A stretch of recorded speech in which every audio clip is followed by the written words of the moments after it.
Lakers were all in on the UConn head coach, but they couldn't entice him with their 6-year, $70 million offer. Instead, Hurley will return to the Huskies to chase a third straight champion. Let's get it. This week, Hurley spoke on what it might have taken to get him to say goodbye to UConn. But to leave a place at any moment in your life, I think that, like, to say that it's not a motivating factor, the finances to leave a place is definitely a thing. To leave all that behind, there probably is a number. I don't know what that is. Windy. Were you surprised the Lakers didn't make an offer to Hurley that he couldn't refuse? Yes and no. So the way he articulated it there, that it's very hard to want to leave UConn, and that wasn't his motivation, but there's probably a number. Maybe not in those exact words, but you would have to assume that that sentiment was communicated to the Lakers, either by him or by his agent, who, by the way, represents many NBA head coaches. And so, on one hand, I'm not surprised because the Lakers have, on one hand, I know he didn't really want to leave UConn at the end of the day. But on the other hand, I know that the Lakers at times have lost out on bidding for coaches because they haven't been willing to pay. And if you heard that sentiment and your reaction to that was to make him an offer that didn't even make him a top 5 highest paid coach, I mean, I don't know how I can help you there. They did pay Phil Jackson.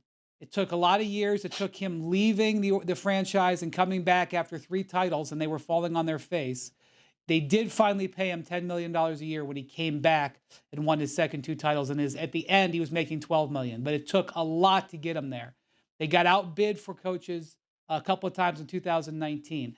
And I'm not even going to sit here and tell you that I think it's a horrible look for the Lakers, because they have proven that what's most important is talent, and drawing talent is where they've got to spend their money.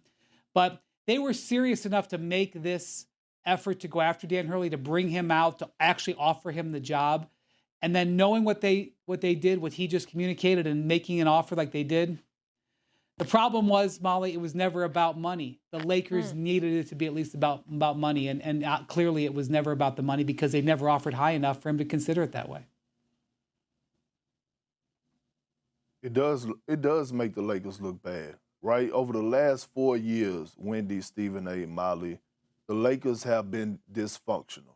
And when you look across the league, okay, when you look at all the teams that are having success, they have what?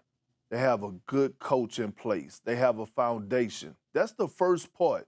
And then you have the players, and then you add the pieces around your franchise players, and then you put in the system, and then you take off from there. Hurley was the best available guy for this job. There's no way in hell he flies to L.A.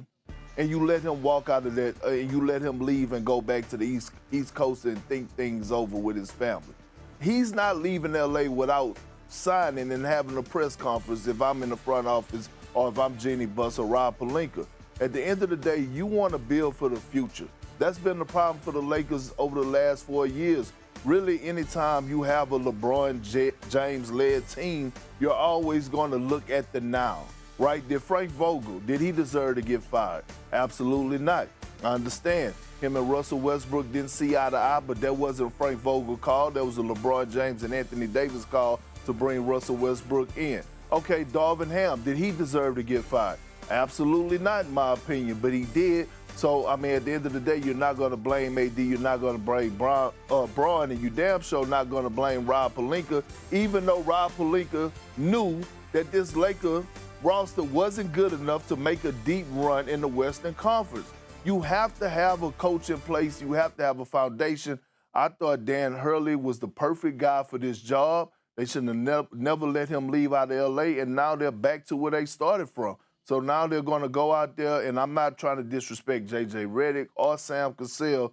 I would love to see those guys get a shot, but they're not Dan Hurley, right? And I'm not saying Dan Hurley has an NBA resume, but what he has done on a collegiate level shows me all type of signs that he's destined to be a good coach or a great coach in the NBA as well. I'm sorry. I am surprised that the Lakers didn't make a better offer to Hurley.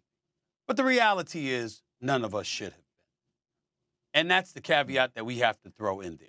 Now, obviously, I'm a little bit different than Brian Windhorst and Kendrick Perkins.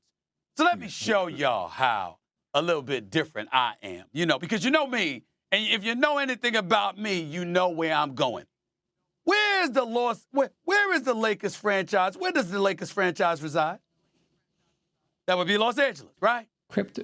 You know where I'm going, Big Perk? What state is Los Angeles in? That would be California. California. So you know me. You know where I'm going, right? So we understand it's the sunshine, it's Tinseltown, it's the beautiful weather of Southern California, because I can't stand the weather in Northern California because it's similar to New York. Why the hell fly all the way to Northern California when I could get the same weather in New York City? That's just me. But Southern California, now that weather's special, okay? They know it, and as a result, you have a weather tax. That's what they call it, okay? Why do I bring that up? When do you know this? Federal income tax rates, about 37%. Do you know that I made a mistake? You know that I made a mistake, y'all? State income tax. I've been walking around talking about how it was 13.3% to be exact. I forgot that as of January 1st, it went up to 14. It went up to 14%, 14.4 to be exact. So the 37 plus the 14%, that's just federal and state. It don't count all that other stuff, right? Okay. Oh, by the way, I got the article. I got an article right in front of me. Did you know that not only that, but there have been several proposals over the last few years to increase the rate to 16.8% income tax rate? In California, this is true. If you're Hurley and you're coming from Connecticut and you're counting the dollars, because clearly he was, and you're Jeannie Buss and you're Rob Pelinka and you're the other members of the ownership group for the Los Angeles Lakers, how in God's name do you come to this man with a salary that's ranked 6th for a 2-time reigning national champion who's universally recognized as the best coach in college basketball today? Why would you do that? It makes no sense. So I'm looking at it from that standpoint, and I'm saying, my Lord, we know you missed out on Ty Lue. We know Monty Williams went to Phoenix instead of coming to you. We know you lucked up with Frank Vogel because he ultimately delivered the chip, but then you booted him out the door. Darvin, and you make all of this noise knowing that at least 51% of his money is going to come out of his pocket. Now, if Stephen A. Smith can sit up here on national television and break down tax rates that is directly going to impact his wallet, how the hell did not somebody in the Lakers organization not know that? How did they not figure that out? We know they know better. What they thought is what they've always been guilty of thinking. We're the Lakers. Mm-hmm. And because we're the Lakers, we might be able to get away with something that others might not. And what Danny Hurley did was say, no, you do not. You don't get away with that. There's better options. And it could end up being the best thing that happened to the Lakers because maybe, just maybe, somebody will wake up their finance folks. This ain't about basketball, y'all. Rob Pelinka don't have any control over what was offered to Danny Hurley. We know that decision, dollars, comes from above. And damn it, it might not be just Jeannie Buss. They got to get their act together and get with the times. You want a big-time coach to come up in there, then pay for it. And the less you pay, the less you may end up getting. That's just the facts.